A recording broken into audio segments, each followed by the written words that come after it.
comes down to the last shot of the game, I should be the one to be able to take it and hit it.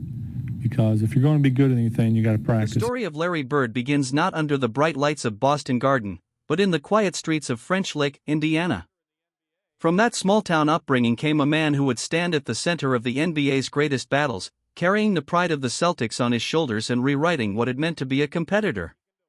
For fans who remember the 1980s, his image remains unforgettable: the stoic face, the sharp eyes, the relentless determination, and a jump shot that seemed destined to fall, no matter how fierce the defense. Bird's career was more than championships and MVP trophies. It was about the intensity he brought to every possession, the way he elevated teammates, and the respect he demanded even from the fiercest of rivals. He became the embodiment of hard work, of mental toughness, of the belief that no moment was too big and no opponent too great to overcome. But Larry himself would tell you, greatness is never achieved alone. Behind every unforgettable performance, there were names that pushed him to the edge.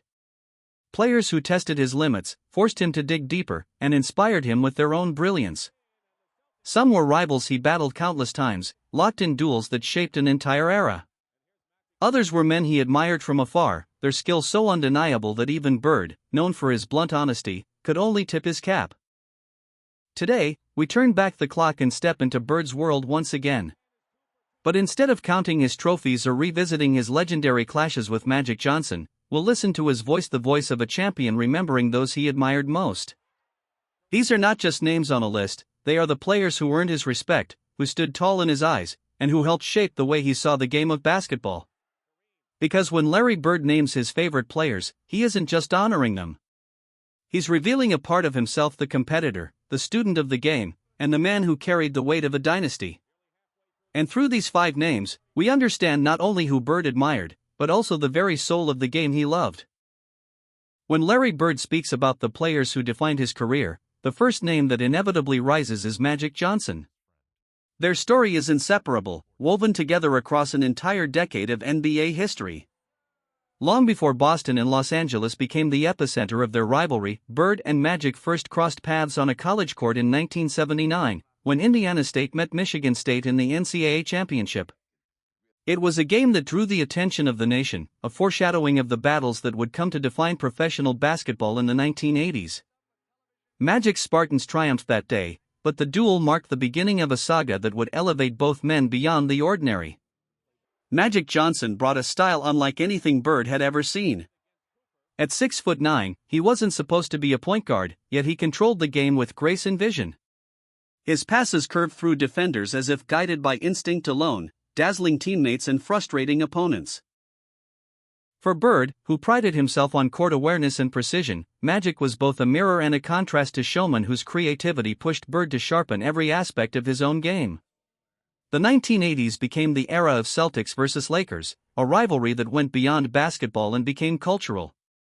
Green and gold clashed every spring, and in the middle stood Bird and Magic, each carrying the weight of history on his back. The finals of 1984, 1985, and 1987 were not just series, they were chapters of a rivalry that forced each man to dig deeper than ever before. Bird often admitted that Magic's presence kept him awake at night, knowing that somewhere on the West Coast, a man just as determined was preparing to take everything he had worked for. But what makes Bird's admiration so remarkable is that, behind the fierce competition, there was profound respect. Bird once remarked that Magic made everyone around him better, and in those words lay a truth: greatness recognizes greatness. Even as they battled tooth and nail, Bird understood that Magic was not simply an opponent, he was a partner in elevating the game itself. Their rivalry pulled millions of fans into the NBA, shaping the league's identity for generations. For Larry Bird, Magic Johnson was not just a rival to be conquered. He was the ultimate competitor, the standard by which Bird measured his own greatness. In every no-look pass, in every fast break, Bird saw a man who refused to accept limits, and that refusal forced Bird to demand more of himself. Together, they forged a bond through rivalry, one built not on hostility but on mutual recognition of what it meant to be truly great. In naming Magic Johnson among his favorites, Bird was not offering a compliment. He was acknowledging the truth, that his story could not be told without Magic. And in that shared legacy, basketball found its golden age. If Magic Johnson was the rival who pushed Larry Bird through spectacle and brilliance, then Isiah Thomas was the adversary who tested him through grit, resilience, and sheer willpower. Standing just 6'1", Isiah didn't look like the kind of player who could torment legends. But Bird knew better. From the first time the Celtics faced the Detroit Pistons of the 1980s, Bird recognized that Thomas was no ordinary opponent. He wasn't just a point guard, he was the heart and soul of the Bad Boys, a team that thrived on toughness, unshakable confidence, and a refusal to bow to anyone, even the mighty Celtics. Thomas played the game with a fire that Bird could not ignore. His quickness, his ability to weave through defenses, and his unrelenting leadership made the Pistons a force that threatened Boston's dominance in the East. Bird often found himself in battles where nothing came easy, where every possession had to be earned. Facing Isiah meant bracing for a war of attrition, one that tested not only skill, but patience and composure. The 1987 Eastern Conference Finals remain etched in Bird's memory as a symbol of Thomas's brilliance and danger. With seconds left in Game 5, Thomas attempted a risky inbounds pass. Bird anticipated it, stole the ball, and set up the game-winning basket for Dennis Johnson. That single moment has been replayed countless times, with Bird celebrated as the hero. But to Bird, the play also spoke volumes about Isiah. Only a player of Thomas's audacity would dare attempt such a pass in the first place. And only a player of his caliber could recover from that crushing defeat to come back stronger the next year. Bird admired Thomas for that resilience. The Pistons eventually broke through, capturing back-to-back championships in 1989 and 1990. Bird, though frustrated at times, acknowledged that Thomas had led Detroit with the same determination and competitive fire that he himself valued. Isiah wasn't just a rival who made things difficult, he was proof that leadership and toughness could outweigh size and stature. Behind the fierce games and the often heated emotions, Bird recognized something in Thomas that mirrored his own spirit, a refusal to back down. Even when their teams clashed with intensity, Bird knew that Isiah was the kind of opponent who made victories feel meaningful. Winning against Thomas carried weight, because it meant overcoming one of the sharpest minds and fiercest hearts the league had ever seen. By naming Isiah Thomas among his favorites, Bird revealed not bitterness, but respect. He understood that the Celtics' battles with the Pistons shaped him as much as his championships did. For Larry Bird, Isiah Thomas was not just an opponent, he was a test of endurance, a reminder that greatness comes not only from talent, but from the strength to rise against relentless pressure. If Isiah Thomas was the brain and heart of the Detroit Pistons, then Bill Laimbeer was their edge, the presence that turned every game into a test of toughness. Standing nearly 7 feet tall, Laimbeer was not the most graceful player, nor the most athletic, but Larry Bird knew he didn't need to be. What defined Laimbeer was his fearlessness, his refusal to back down, and his ability to disrupt even the most skilled opponents. For Bird, every meeting with Laimbeer felt like entering a storm. The Celtics-Pistons clashes of the late 1980s were battles of attrition, and Laimbeer was often at the center. He played a rugged brand of basketball that blurred the line between physical and psychological warfare. His elbows, screens, and relentless positioning wore down rivals, and Bird, though frustrated at times, understood the method behind it. Laimbeer wanted opponents to feel his presence, every possession, every quarter.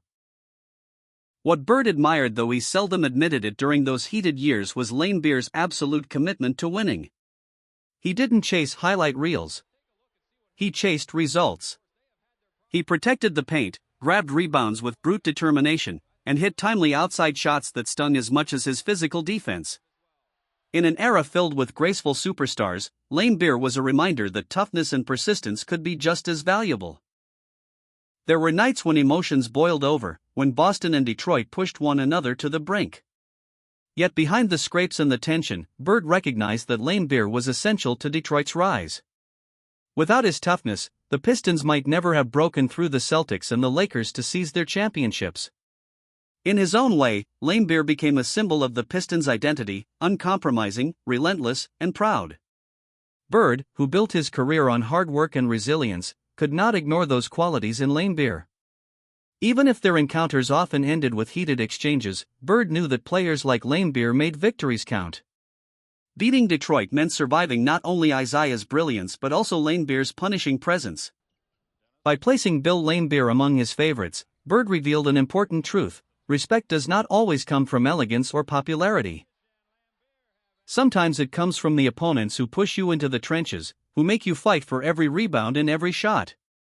For Larry Bird, Laimbeer was exactly that, a rival whose toughness etched itself into memory, and whose determination demanded acknowledgement. When Larry Bird thought of pure scoring artistry, one name always came to mind: Dominique Wilkins. Known as the human highlight film, Wilkins brought a level of athleticism and flair that thrilled fans and challenged even the toughest defenders. For Bird, who built his game on precision and fundamentals, Wilkins represented the raw beauty of basketball: explosive, fearless, and unforgettable.